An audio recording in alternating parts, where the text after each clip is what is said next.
Assalamualaikum warahmatullahi wabarakatuh. Salam Guru Penggerak. Perkenalkan, kami CGP Angkatan 10 Kabupaten Kendal, Jawa Tengah. Perkenalkan, nama saya Agus Arifin dari SD Negeri 1 Tosari. Saya Istirahat dari SDN 2 Kertomulyo. Saya Budi Wulandari dari SMP Negeri 1 Patean. Pada kesempatan kali ini, kami akan melaksanakan demonstrasi kontekstual modul 2.3 yang terdiri dari coach, coachee, dan pengamat. Selamat menyaksikan. Assalamualaikum Pak Gus. Waalaikumsalam, Bu. Iya, selamat siang. Bagaimana kabarnya Pak? Alhamdulillah baik. Iya, pada hari ini Pak Gus kan kita akan melakukan supervisi coaching ya. Nah, sebelum memulai supervisi coachingnya, ini ada beberapa hal yang perlu saya sampaikan dan saya tanyakan ke Pak Gus. Ya. Jadi untuk supervisi kali ini ada beberapa rubrik penilaian ya Pak ya. Meliputi yang pertama adalah prinsip coaching tentunya, ada kemitraan, kreativitas, dan menggali potensi dari coachingnya ya tentunya. Kemudian juga ada mengenai inti kompetensi dari coaching ya, 3 itu, yaitu mendengarkan dengan aktif, kemudian kehadiran penuh, dan juga memberikan pertanyaan yang berbobot. Nah, kemudian tentunya proses coaching nanti harus dimulai dengan alur tirta ya Bapak ya. Itu untuk rubrik penilaian kita. Ada yang ingin ditambahkan Pak Gus? Atau cukup? Cukup, Bu. Oke, kalau sudah cukup, ada beberapa pertanyaan selanjutnya Pak. Pertanyaan yang pertama, ini ya Pak Gus ya, mengenai kompetensi coaching, apa yang ingin Pak Gus kembangkan? Oh gitu, Bu. Nah, kompetensi yang ingin saya kembangkan yaitu menjadi pendekar yang aktif, atau terus kedua kehadiran penuh, yang ketiga memberikan pertanyaan yang berbobot. Oke. Kompetensi yang ingin saya kembangkan. Berarti tiga-tiganya ya Pak ya, inti kompetensi coaching ingin Pak Agus kembangkan. Selanjutnya Bapak dari 3 itu yang spesifik ingin Pak Agus saya observasi bagian kompetensi yang mana? Oh, dari ketiganya itu saya ingin mengembangkan dan memberikan pertanyaan yang berbobot. Oke, berarti untuk bagian pertanyaan berbobot nanti perlu diobservasi lebih begitu ya.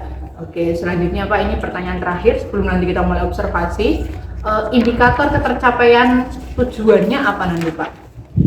Nah, indikator yang ingin saya capai yaitu ingin menjadi coach yang baik tentunya untuk coach saya.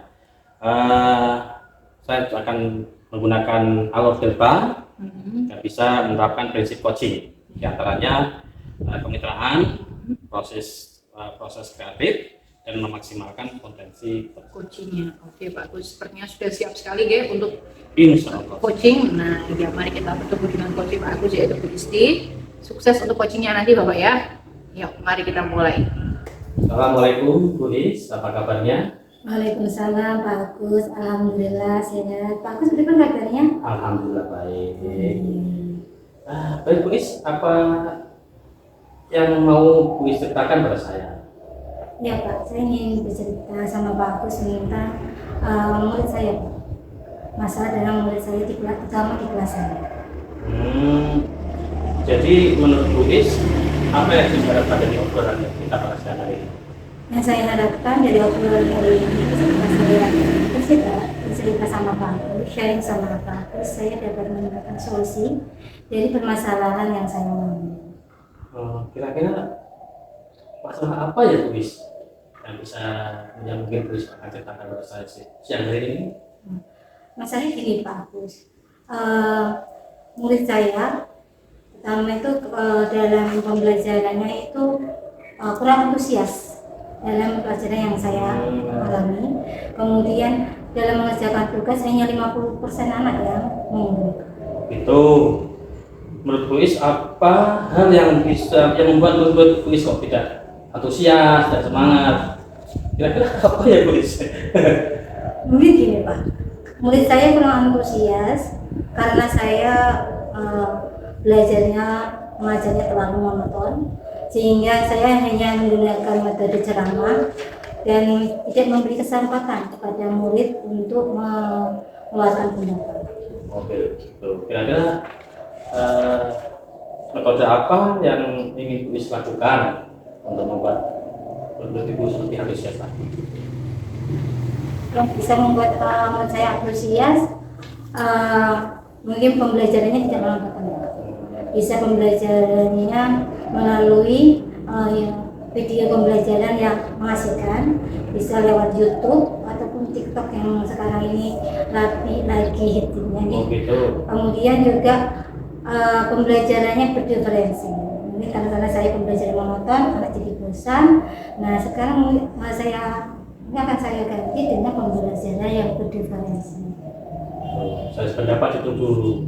Nah, lalu menurut Bu Is, apa saja yang bisa membuat Bu Is asik dan tidak bosan ketika bekerja itulah? Begini Pak, pembelajarannya supaya lebih tidak bosan atau lebih asik itu mungkin dengan menggunakan pembelajaran yang bervariasi, dan metode yang digunakan juga metodenya bervariasi juga, sehingga anak tidak merasa bosan itu saja yang diajarkan metodenya, dan bisa melalui media gambar atau video, jadi browsing lewat YouTube atau mungkin bisa melewat kanal TikTok. Kalau boleh tahu, Bu Is menggunakan metode apa ya di kelas ya? Atau sumber belajar apa di kelas? Kalau sumber belajarnya di kelas, mungkin saya menggunakan tadi yang saya sampaikan, ceramah. Kalau mau tahu sehingga anak bosan terhadap apa yang saya sampaikan, dan kurang memahami gaya belajar. Terus adakah sumber belajar selain buku teks? Barangkali ada enggak? Ada Pak. Kita kalau bisa bervariasi, biasanya kita bisa mendapatkan media tentang berbagai macam biasa lewat speaking. Kan ada juga yang bosan, bisa speaking, dia jangan jenuh, juga bisa melalui cara game. Ya, yang bisa lewat itu bisa digunakan sehingga anak lebih semangat lagi untuk belajar.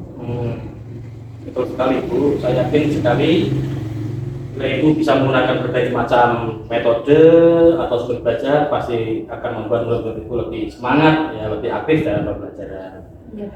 Kira-kira rencana kuis kapan ya akan melaksanakan rencana tadi?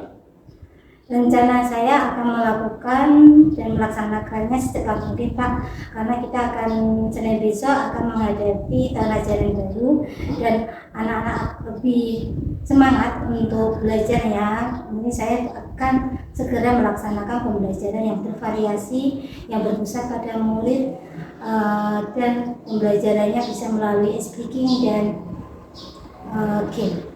Oh itu ada kegiatan melakukan, ada belajar dari YouTube, ada yang permainan, ada yang dari speaking, ada game, ya, game tadi luar biasa Ibu, bagus sekali rencana Ibu, mudah-mudahan berhasil.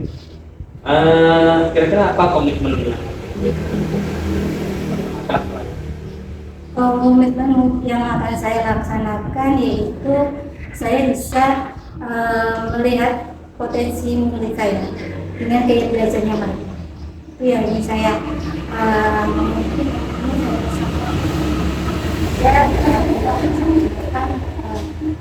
anak antusias terhadap pembelajaran yang saya sampaikan. Terus kira-kira dukungan apa yang Ibu harapkan untuk mendukung proses pembelajaran yang sudah Ibu laksanakan? Dukungannya kalau ini saya melaksanakan di sekolah Pak, mungkin dukungannya yaitu dari seluruh warga sekolah, termasuk terutama kepala sekolah. Itu pertama, yang kedua rekan sejawat yaitu rekan guru yang ada di sekolah, dan wali murid yang bisa kita ajak kolaborasi, dan juga murid itu sendiri. Bu, saya sependapat ya, dengan berkolaborasi tentunya akan memudahkan Ibu merancang kegiatan, pembelajaran, dan memudahkan Ibu melaksanakan pembelajaran. Dan anak-anak pasti akan semakin senang, semakin antusias, semakin aktif, semakin semangat untuk belajar. Selamat Ibu, terima kasih. Sama-sama. Cukup ya. Ya. Assalamualaikum. Waalaikumsalam. Terima kasih Pak Agus. Iya Pak Agus sudah melaksanakan coaching tadi dengan Bu Isti, dan saya juga sudah mengobservasi sebagai supervisor di Bapak Nah, ini ya ada beberapa ingin saya tanyakan dan saya sampaikan lagi untuk pasca supervisi ini Bapak ya. Yang pertama, Bapak, apa yang tadi sudah Pak Agus laksanakan di proses coaching bersama Bu Isti tadi? Tadi yang sudah saya laksanakan, saya bisa menjadi coach yang baik, jadi coach yang bisa memberikan solusi untuk coachingnya. Dan juga sudah sudah menggunakan alur tirta dalam proses coaching tadi. Alur sudah saya laksanakan. Saya juga sudah menerapkan prinsip-prinsip coaching. Insya Allah semua sudah laksanakan. Mantap, Agus. Memang luar biasa. Jadi dari observasi yang saya lakukan pun memang semua indikator itu sudah Pak Agus laksanakan.